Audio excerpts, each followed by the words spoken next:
Геннадий Максимов Нурлат автомобиль юллары идарәсендә 15 ел эшли, хезмәт казанышлары бәйрәм алдыннан билгеләнеп үтелде. Ул да үз адресына Алмас Әхмәтшин котлауларын кабул итте. Работа нравится. Юл төзүче һөнәре миңа ошый, эш авыр, әмма шатлык китерә торган. Кешеләрнең яхшы юлдан йөрүләрен күреп, күңел сөенә.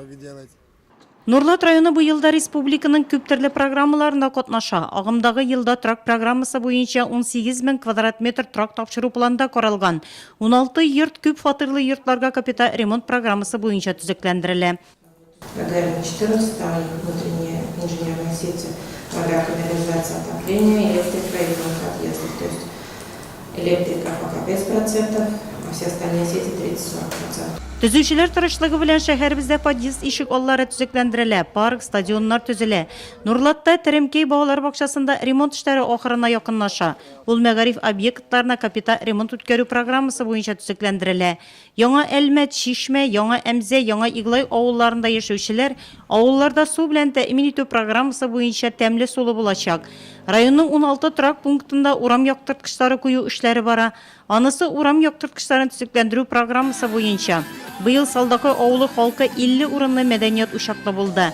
Урта Камышлы авылында 2 программа буенча Татарстан Республикасы халкына беренче медицина санитар ярдәм күрсәтүне камилләштерү һәм авыл советлары биналарын төзү һәм капиталь ремонт үткәрү республика программалары буенча модульле фельдшер-акушерлык пункты төзү планлаштырыла. Авыл җирлеге бинасы төзелеше тәмамланып килә. Кече авылларны газлаштыру, спорт мәйданчыкларын төзү, социаль объектларга капиталь ремонт үткәрү, җирле һәм региональ әһәмияткә ия автомобиль юлларын төзекләндерү, ЗАГС бинасы төзү. Күп төрле программалар буенча зур күләмле эшләр тора төзүчеләр алдында. Важно, чтобы вы в срок и качественно сделали. На каждом из ваших объектов стоят люди, не только которые строят. Здесь очень важно, чтобы вы везде соблюдали технику безопасности. Хезмәт урыннарында куркынычсызлык кагыйдәләрен үтәү төзүчеләр белән очрашу вакытында тагын бер кат ассызыкланды. Җаваплы һәм нәтиҗәле эшләре өчен төзелеш тармагында эшләүчеләргә Алмас Әхмәтшин котлауларын җиткерде. Профессия строителя, она очень важна. Во-первых, мы создаем комфорт и условия жизни для всех. Не только жилье, естественно. Все объекты у нас спортивные, что мы не говорили, все создают строители. И профессия строителя, она выделяется тем, что всегда результат своей работы видишь. И через многие годы видишь.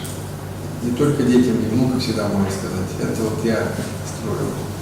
И то, что хорошо еще любой человек может строить. Всех поздравляю с праздником, здоровья крепкого, вам, вашим близким, успехов. Успех каждого из вас, это успех в целом района, это наш успех.